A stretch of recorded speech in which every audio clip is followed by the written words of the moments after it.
Hi friends, welcome to my channel. ఈరోజు మన ఛానల్లో కడక్నాథ్ చికెన్తో కర్రీని ఏ విధంగా తయారు చేసుకోవాలనేది నేర్చుకుందాం.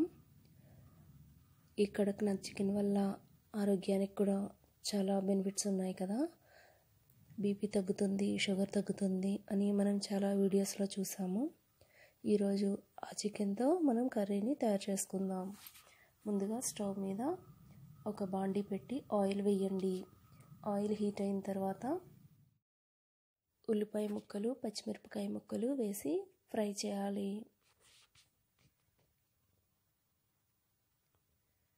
ఉల్లిపాయలు వేగాయి కదా, ఇప్పుడు దీంట్లో పసుపును వేసుకుందాం. పసుపు యాంటీబయాటిక్ కదా, సో కొంచెం ఎక్కువే వేసుకోండి. పసుపు వాసన ఏమీ రాదు, బాగుంటుంది. ఇప్పుడు ఇందులో అల్లం వెల్లుల్లి పేస్ట్ని కూడా వేసుకుందాం. ఇప్పుడు ఈ రెండు కొంచెం పచ్చివాసన పోయేంత వరకు ఫ్రై చేయాలి.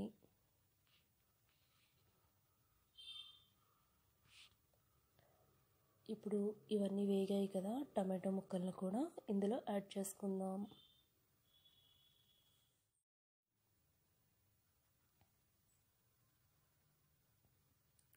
టమాటో ముక్కల్ని బాగా కలిపి మూత పెట్టండి. మూత పెట్టడం వల్ల టమాటో ముక్కలు తొందరగా మగ్గిపోతాయి. ఇప్పుడు టమాటో ముక్కలు కూడా బాగా మగ్గాయి కదా, ఇప్పుడు దీంట్లో బ్లాక్ చికెన్ని వేద్దాం. ఇది కరెక్ట్గా అబ్జర్వ్ చేసినట్టయితే చికెన్ కూడా కొంచెం గ్రే కలర్లో ఉంటుంది.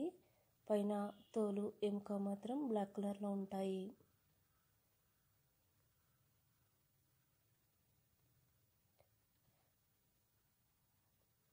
ఈ విధంగా కలిపి మూత పెట్టుకుందాం. ఈలోపు మసాలాని గ్రైండ్ చేసి పెట్టుకోవాలి కదా. మసాలాకి ఏమేమి కావాలనేది చూద్దాం. జీలకర్ర, ధనియాలు, దాల్చిన చెక్క, లవంగాలు, గసగసాలు, 2 యాలకులు, ఇవన్నీ కలిపి గ్రైండ్ చేసి పెట్టుకుందాం. ఈ మసాలా ప్రిపరేషన్ ఈ కర్రీకి చాలా ఇంపార్టెంట్.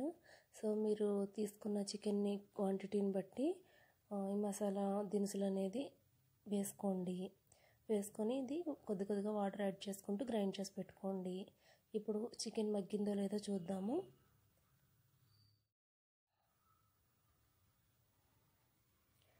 చూసారా, చికెన్ మగ్గింది కదా, బాగా మగ్గింది.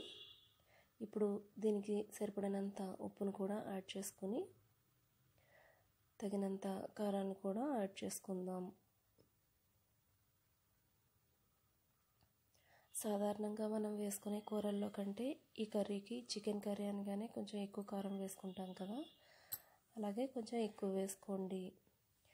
ఇప్పుడు ఇందాక చెప్పిన మసాలా నూరు పెట్టుకున్నాం కదా, ఆ మసాలాను కూడా ఇందులో వేసి తగినన్ని వాటర్ కూడా వేయండి. వేసి బాగా కలిపి మూత పెట్టాలి.